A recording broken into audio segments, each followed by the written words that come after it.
Beep, beep, beep, beep. Ang tagalupa na viral ang mukha. Bip, bip, bip, bip, bip. Bumibip, bip, bip, bip, bip, bip, bip, bip, bip, bip, bip na ba? Ang lahat. Martian. Beep, beep, beep, beep. Enrico Pañero. Bip, bip, bip, bip, bip. Beep, beep, beep, Bip, bip, bip, bip, bip.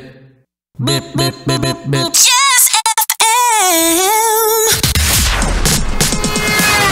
Beep, beep, beep, beep, beep. Umaga! Mga yes, friend! Ito na ang 101.1 Yes FM Balitang Mga yes friend, gusto nyo bang magkaroon ng pera? Ay! Gusto ko yan, Rico Pañero. Saan? Nagtanong agad kung saan no? Sabi kasi ng isang grupo, mga yes friend, na sumugod sa Bangko Sentral ng Pilipinas para magkaroon ng pera. Yes, mga yes friend, kahapon nga ay nasa 1,000. Dami niyan 1,000 na individual, mga yes friend, ang sumugod sa Bangko Sentral ng Pilipinas para kubrahin umano ang natatagong yaman ng Pilipinas. Bakit hindi ako na-inform? Tama, kaya to ulit si Wano. Pera lang yan. No, malapit na mag-uumpisa yung promo na yan. Ang Yes FM nagbibigay ng 1,000 pesos. Malapit na yan, mga yes pa na. Sa pera-pera lang yan. At eto na nga, mga yes friend. Siyempre, itong Bangko Sentral, anong ibibigay namin?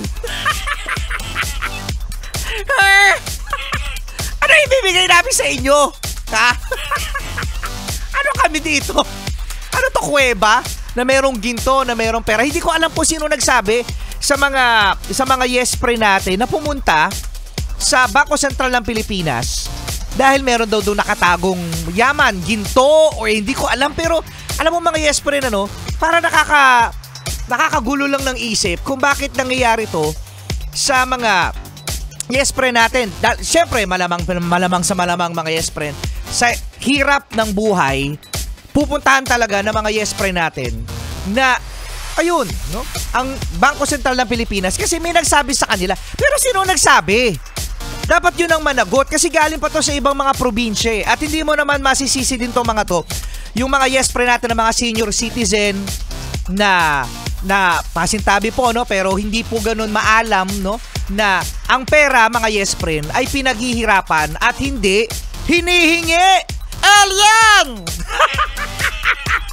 Alien. Kaya alam mo, mga yes friend, ito pasintabi rin, no? Ako, opinion ko lamang ito. Alam nyo, kung merong mga nasa laylayan, mga yes friend, na mga mahihirap, totoo yan, maraming mahihirap sa Pilipinas, kawawa din ang mga middle class. Dahil, mga yes friend, yung binabayad natin na tax, yung mga binabayad natin, no, para pampondo ng mga gobyerno, saan na pupunta? 'Di ba, mga yes friend, sa mga batugan? Totoo naman, mga yes friend, 'di ba, o yung mga middle class diyan, malamang sa malamang umuoo yung mga yan kasi sabi, oo nga, 'di ba? Tapos yung mga yes friend natin na hindi naman nagbabayad ng tax, no? Yung mga hayahay lang sa buhay, no? Sila yung mga nagsasabi na, baka.